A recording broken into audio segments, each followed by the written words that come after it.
In this episode of American Greed. Early on, there was sort of an era of mystery about him. He manages money for Hollywood stars, but Reed Slatkin has an act of his own. He was a predator. He would literally track you down and tailor his sales pitch to you. He lures investors in and takes more than their money. He stole my dream. That's the main thing that this guy did to me. He stole my dream. And later,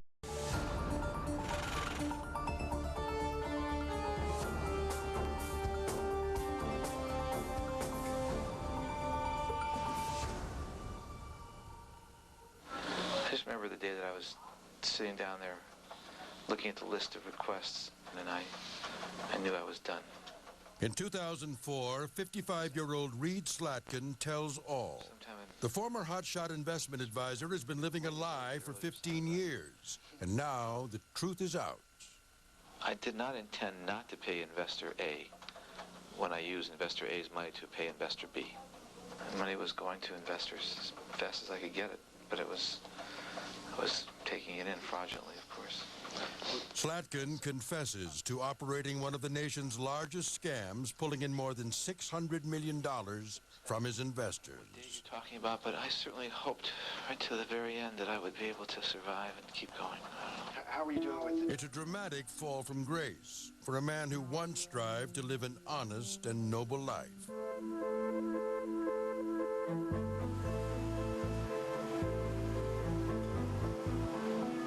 Los Angeles, California, 1974.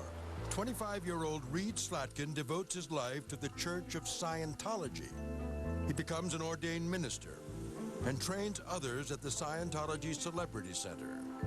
He was very into Scientology and the way of life and, wanted to pass that around. Founded in the 1950s, Scientology is a religion that today attracts big-name celebrities like Tom Cruise and John Travolta. The foundation of the faith is the study of truth, and Scientologists believe in past lives, practice silent childbirth, and oppose the use of psychiatric drugs. It's a religion Slatkin discovered as a teen after his father died. He even spent summers in England studying under the church's founder, L. Ron Hubbard. Scientology played a huge role in Reed's life. I think it gave him a way of understanding the world, a way of being secure, a way of reaching out and dealing with other people that really helped him through a tumultuous time in his life. But in his mid-30s, with a young family to provide for, Slatkin is looking for more out of life. He discovers a higher calling in the stock market. The work that Reed was doing for the Scientology Center wasn't exactly well paid. So I think he was attracted to the idea that he could make a pretty good living with investments. And he got involved with a mentor who taught him about stocks and how to invest in stocks. In 1984, Slatkin moves to Santa Barbara, where he sets up shop. He transforms the garage of his home into a makeshift investment office and begins his new life as a trader. Soon, Slatkin begins investing for a handful of friends from the Church of Scientology. The ongoing feeling between all the friends was that Reed is better than a bank. Safer than a bank, and he's better than a bank. Scientologist Daniel Sadeh restores antique art and furniture in Los Angeles. He hears about Slatkin from friends at church. I totally felt like I got a shortcut into the fast track. I finally found, somebody that will help me achieve what I want.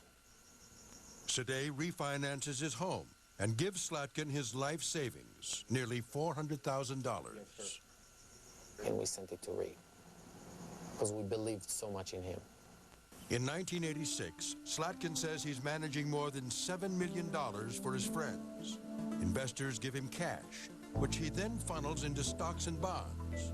Nothing speculative, nothing risky, or at least that is what he tells his investors. He's making the trades. He is legitimately buying stocks. What he's not doing is representing the returns accurately. Slatkin sends out monthly statements to investors that show consistent gains, an annual average of about 25%. But the statements are fake, and behind the scenes, Slatkin's investments are actually losing money. But as long as Slatkin brings in cash from new investors, the scam goes undetected. He was very good at it. He was able to keep drawing in new money, using that to pay his previous investors, and that made it attractive to new people because they kept hearing, look, this guy's giving me great returns, and so he was able to get this constant stream of new money to come in. And like that, Slatkin's business continues to grow. In just a few short years, Slatkin boasts his fortune has grown to $25 million.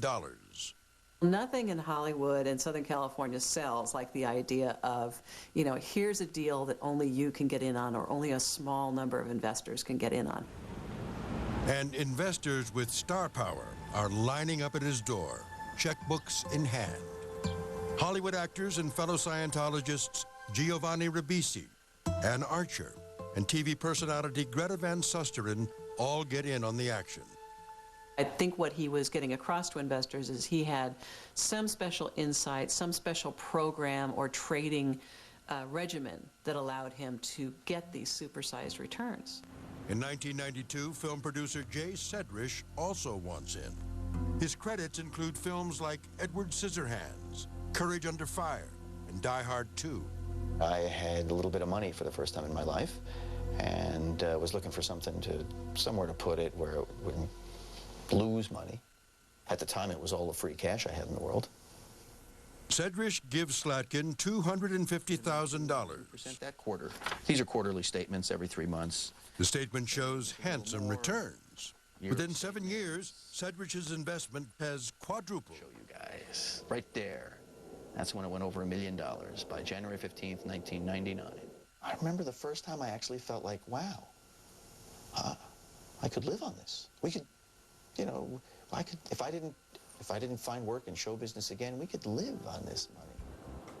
While investors enjoy the returns, so does Slatkin. He's managing hundreds of millions of dollars and indulges in the finer things in life. In 1993, he moves his family to Hope Ranch, an exclusive Santa Barbara community. He joins 3 prestigious country clubs, drives luxury cars, and begins to collect high-priced art. He seemed to have a real penchant for artwork. I heard a lot about very expensive pieces of artwork that were in his house. As he got more successful, I think his world opened up quite a bit. You know, he became prominent in Santa Barbara social circles. He became a prominent philanthropist. He was giving money away, being very active in charities. Slatkin's reputation as a major money manager continues to spread. He's investing money for wealthy Santa Barbara socialites and businessmen with multi-million-dollar bank accounts, like venture capitalist and film financier Kevin O'Donnell, who invests more than $20 million with Slatkin. He had a garage, and he had this other fellow with him who was, you know, they had these computer banks up, and I assumed that he was good, because I love that, you know, that entrepreneurial garage thing, you know, small house, don't spend a lot of money. O'Donnell is so impressed with Slatkin's talent for trading, he invites him in on a startup company called Earthlink. It's an internet service provider. He doesn't know the industry. I'll take care of that, you know. But in terms of shepherding the financing part of it, he could be very helpful. Slatkin invests $75,000. 3 years later, Earthlink goes public, and Slatkin's investment grows to an astounding $100 million in company stock. The Earthlink investment also got him access to people he might not have had access before. People like CEOs, financial planners, CPAs, people who are fairly sophisticated about investments. He suddenly had an aura of legitimacy about him and an aura of success that he didn't have in the past. On the surface, Reed Slatkin has become Santa Barbara's golden boy, and it seems he can do no wrong. But when American greed returns, one investor is about to expose the con man, but not before falling for the con himself. It was stupid. It was a lack of judgment for a microsecond that cost me a fortune.